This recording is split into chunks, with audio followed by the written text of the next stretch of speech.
নিজের ভেতরের শক্তির উপর ভরসা রাখো। তুমি নিজেকে যতটা চেনো তার থেকেও অনেক বেশি সামর্থ্য তোমার আছে।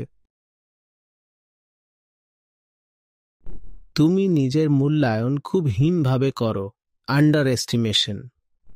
কিন্তু তুমি ছোট নও, বিশ্বাস করো তুমি অনেক বড়। সেই উচ্চ বিশ্বাসকেই শ্রদ্ধা বলা হয়।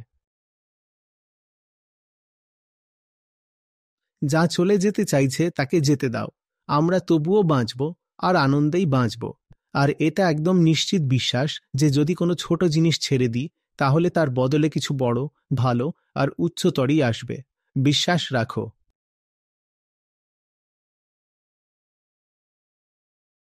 সবচেয়ে খারাপ কি হতে পারে?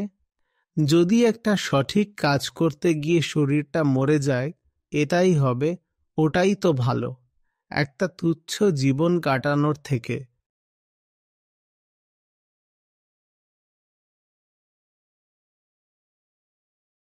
আর আমাদের সাথে অস্তিত্বের কি বিশেষ শত্রুতা আছে যে শুধু আমাদেরই মৃত্যু হবে? যদি আমাদের মৃত্যু হয়ও, সেটা তো সবারই হবে। আমি যদি সততার সঙ্গে জীবন যাপন করি, তাহলে সবচেয়ে খারাপ যা হতে পারে তা হলো আমরা মরে যাব। তাহলে কি যারা অসৎ তারা অমর হয়ে বসে আছে? মরতে তো বেঈমানদেরও হবে, মরতে তো সব কাপুরুষদেরও হবে। নাকি তারা কাপুরুষতা দেখিয়ে অমর হয়ে যাবে?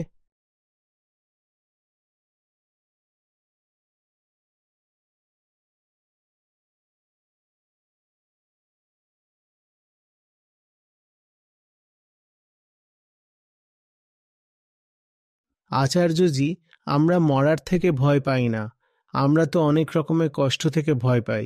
আর আমরা নিজের উপরে আসা কষ্ট থেকেও ভয় পাই না আচার্যজি। আমরা খুব ভালো মানুষ। আমাদের আপনজনদের যেন কিছু না হয়। নিজের জন্য তো আমি বাঁচি না, আমি তো আমার জীবনটা অন্যদের নামে রেখেছি। ওদের যেন কিছু না হয় আচার্যজি, তাই আমি একটা মিথ্যে জীবন বাঁচি। তুমি যেরকম জীবন কাটাচ্ছ, এতে তোমার আপনজনরাও বা কি পাচ্ছে? তুমি যত যুক্তি দিচ্ছ একটা দুর্বল, মিথ্যে আর ফাঁপা জীবনকে সমর্থন করার জন্য, সেই সব যুক্তি কতটা ভিত্তিহীন। যদি বলো যে ভয়ে ভয়ে দুর্বল একটা জীবন কাটাচ্ছ তোমার আপনজনদের জন্য, তাহলে আমায় বলো তো তাদের তুমি আজ পর্যন্ত কি দিতে পেরেছ? শুধু একটা গড়পড়তা জীবন ছাড়া।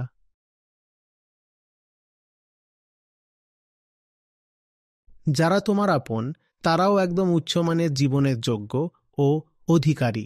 আর তুমি যদি ছোট জীবন হয়ে বাঁচো, তাহলে তাদেরও কিছু দিতে পারছো না। তুমি তাদের সঙ্গে অন্যায় করছো।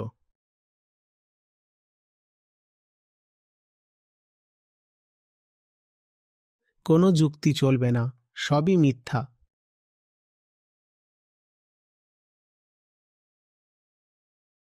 সত্যের বিরুদ্ধে কোনো যুক্তি কি টিকতে পারে বলুন না?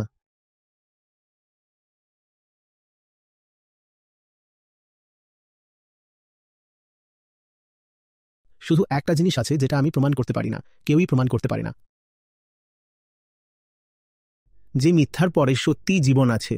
আমি তোমায় উদ্বুদ্ধ করতে পারি যেন তুমি মিথ্যে ছেড়ে দাও, কিন্তু এর পরেও জীবন আছে। আর সেটা সুন্দর, সত্যিকারের, উচ্চতর জীবন। এটা আমি প্রমাণ করে দেখাতে পারবো না। আর তুমি গ্যারান্টি চাও? বলো, হ্যাঁ এই সব ছেড়ে দেব, জানি যে একটা ফালতু জীবন কাটাচ্ছি, কিন্তু আগে গ্যারান্টি দাও যে এরপর কিছু খুব ভালো পাবো। সেই গ্যারান্টি আমি দিতে পারবো না। আমি তো শুধু তোমায় অনুপ্রাণিত করতে পারি যে একবার করে দেখো, হয়ে যাবে। আর তুমি প্রথম নও।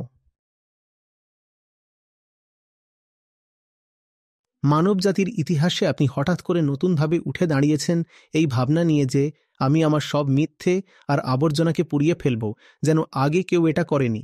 কিন্তু আপনার আগে শত শত, হাজার হাজার মানুষ এটা করেছে এবং তারাই সত্যিকারের বেঁচেছিল। আজ মানবতা যাদের নাম ধরে বেঁচে আছে, আপনি প্রথম নন।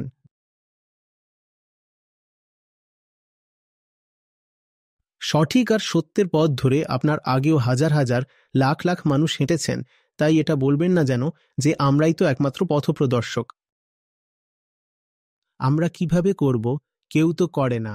কেউ করে না মানে? তুমি তাদের চেনো না যারা করেছে, কারণ তুমি ভালো সাহিত্য পড়ো না। তুমি শুধু দেখো তোমার পাড়া গলিতে, তোমার সোসাইটি অ্যাপার্টমেন্টে, এখানে তো সবাই এমনই মিথ্যেবাদী, আর তারপর তোমাকে যুক্তিও এটাই দিয়ে দেওয়া হয়। তুমি এসেছো বড় মহানুভবতার সাথে। কাকার মেয়েটাও ঠিক সেইটাই করছে যেটা আমরা বলেছিলাম। তুমি বলো শুধু আমি যেন উড়ানপড়ি হচ্ছি না। আমার আগেও হাজার হাজার লাখ লাখ মানুষ এই পথ দিয়ে গিয়েছে। ব্যাপারটা হলো তোমার জ্ঞান এতটুকুই যে ভালো লোকদের কথা তোমার জানা নেই, তুমি শুধু নীচ টাইপের লোকজনকেই চেনো। তাই তোমার মনে হয় সবাই নীচ টাইপের লোক। ধরো যদি আমার জানাশোনা 100-200 বা হাজারখানেক লোক থাকে আর তারা সবাই একই রকম হয়, তাহলে আমারও তো মনে হবে পুরো দুনিয়াটাই এমন, তাই না? এই কারণেই উচ্চমানের সাহিত্য পড়া উচিত, ভালো মানুষের সঙ্গ রাখা উচিত, যাতে চোখে পড়ে যে না, অনেকের সাথেই এমন হয়েছে, এখনও হচ্ছে। যারা সত্যিকারের জীবন বাঁচতে চায় তারা সফল হচ্ছে। যখন দেখবে ওরা সব সফল হচ্ছে, তখন বিশ্বাস আসবে আমি কেন পারবো না, আমিও পারবো।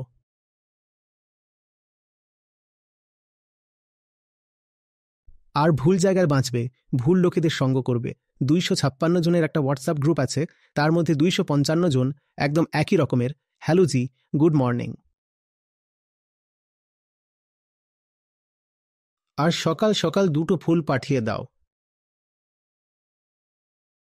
এমন হোয়াটসঅ্যাপ গ্রুপে থাকলে এসবই শুনতে হবে। সঙ্গ ছাড়া কিছু নেই, সঙ্গের চেয়ে বড় কিছু নেই। তোমার যেমন সঙ্গ তুমিও ঠিক তেমনই হয়ে যাবে, তার থেকে আলাদা কিছু নও তুমি।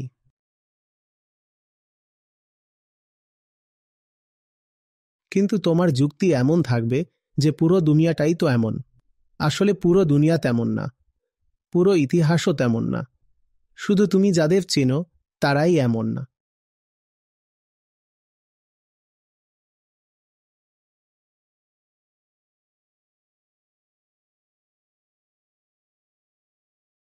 তোমার উচিত তোমার যুক্তিগুলোকেও একটু নিয়ন্ত্রণে রাখা।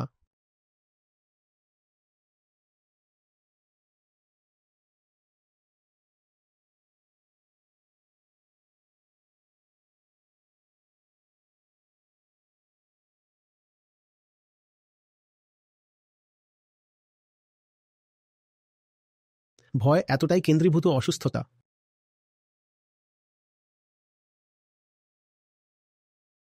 আমাদের শ্রেষ্ঠ গ্রন্থগুলো এটা বলে না যে ওগুলো তোমাকে মোক্ষ দেবে বা তোমার ভেতরের মোহ, রাগ কিংবা কামনা কমাবে।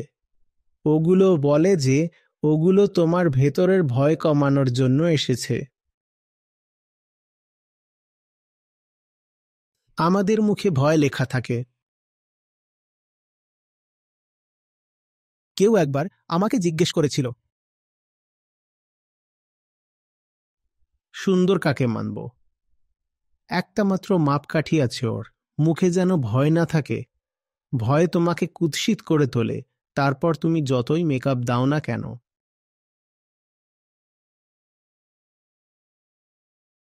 যার মুখে কোনো ভয় নেই সেই সুন্দর।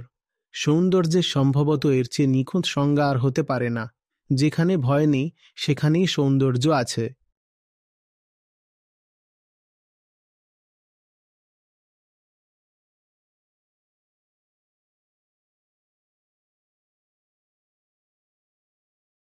সবচেয়ে বড় বিপদের সামনে, ক্ষতির স্পষ্ট সম্ভাবনার সামনেও তোমার মুখটা যেন উজ্জ্বল হয়ে ওঠে। বোকা লোকেরা আপনাকে মিস্টার ইন্ডিয়া বা মিস ইউনিভার্সের খেতাব দিতে আসবে না, কিন্তু আপনি নিজেই বুঝতে পারবেন, আর যে কোনো সংবেদনশীল মানুষও বুঝবে যে সেই মুহূর্তে আপনার চেয়ে সুন্দর আর কেউ নেই।